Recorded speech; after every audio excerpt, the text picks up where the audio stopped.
So, good morning or good night, depending on where you are in the world, and welcome to another album review of The Shield Dude on a Couch.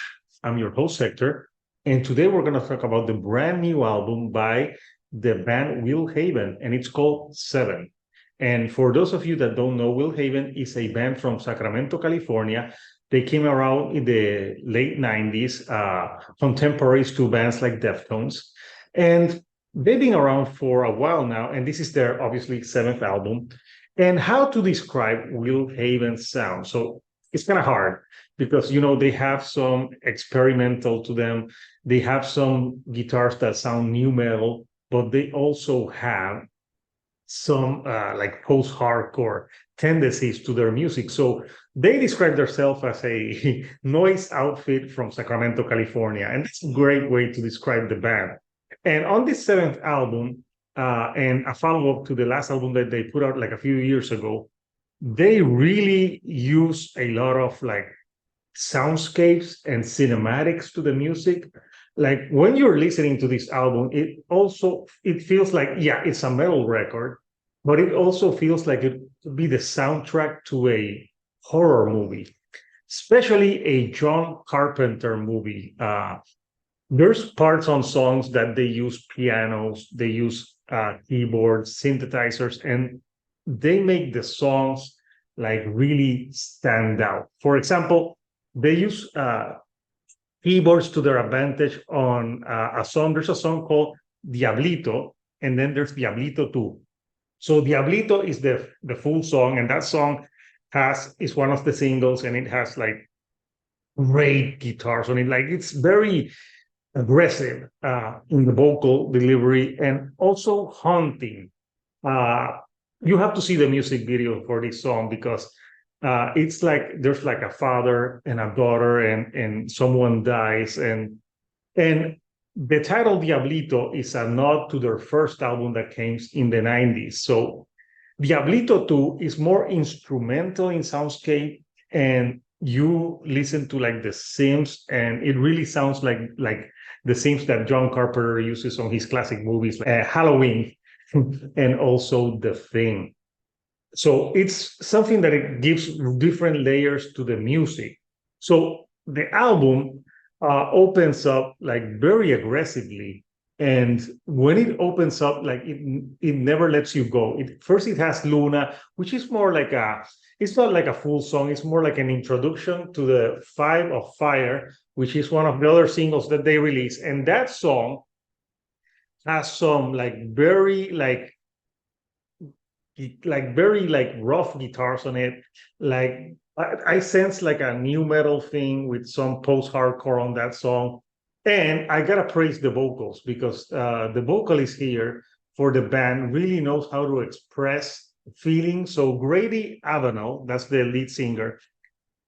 It's like he reminds me a little bit of like there's something that he does on the aggressive vocals when he's shouting that reminds me a little bit of Chino Moreno from Deftones, but only like on the aggressive side. When he's singing on the other side, he doesn't remind me of him. He has his own personality.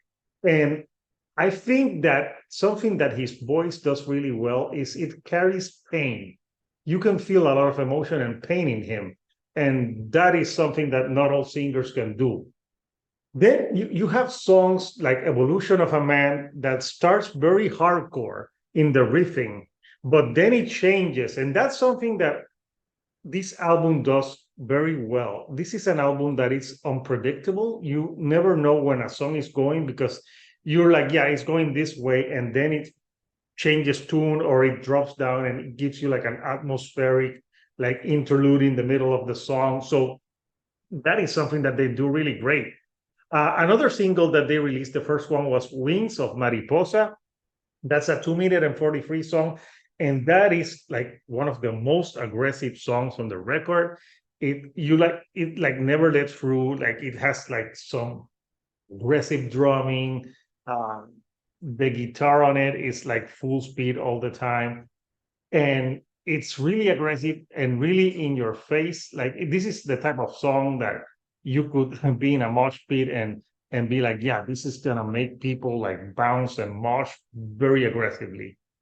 But then you have songs like No Stars to Guide Me that starts like very clean guitars, very like you feel like you're like almost in a desert, in a trance. But then the vocal delivery, there's some spoken word in this song which I thought was very interesting, and it really gives the song like a different type of like meaning. It sounds like, even though it could get really aggressive, I think the spoken word with the music really give this song like it could be like a like a something in a movie like where they're explaining what's going to happen next. So that's a great song as well.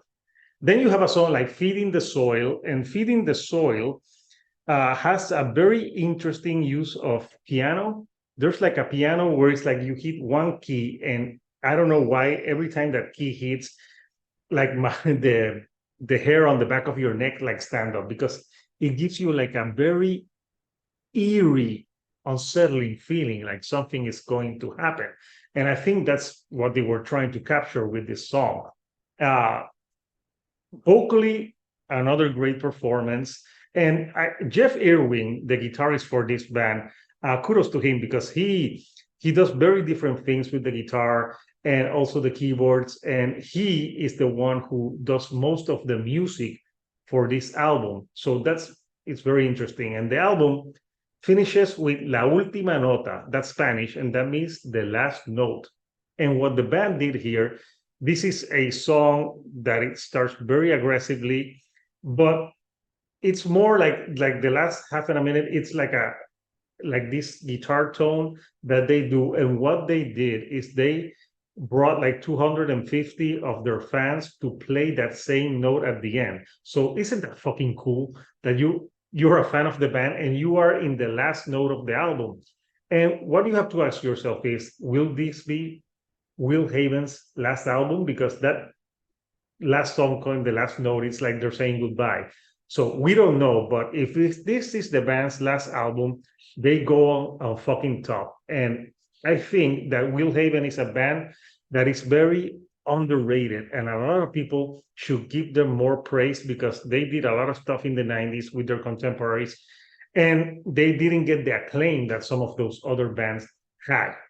So if you want to know more about this album, I had a great interview a few weeks ago with Jeff Irwin, the guitarist for this band, and we go deep into the album meaning. We also talk about stories about them touring with bands like Deftones back in the day. So it was a very interesting interview, and I'm going to put the link over here. So when you finish this, go watch that interview because it's very, very interesting interview, and I really enjoyed talking to Jeff. So comment. I want to know, what are your favorite tracks from Will Haven-VII? Are you a fan of this band? And if you don't know them, please do not fucking sleep on this record. This is an amazing record that you should listen to at least once. And I want to know if you like the videos I'm putting out. Do not forget to give me a like, and do not forget to subscribe. I have more content on the way. That helps me get to more people like yourself. So please help me. I'm reaching 800 subscribers, and I want to get to 1,000. So until next time, people, this is Hector, the Shield Dude on a couch, and I'll see you all right here on the couch. Thank you, and good night.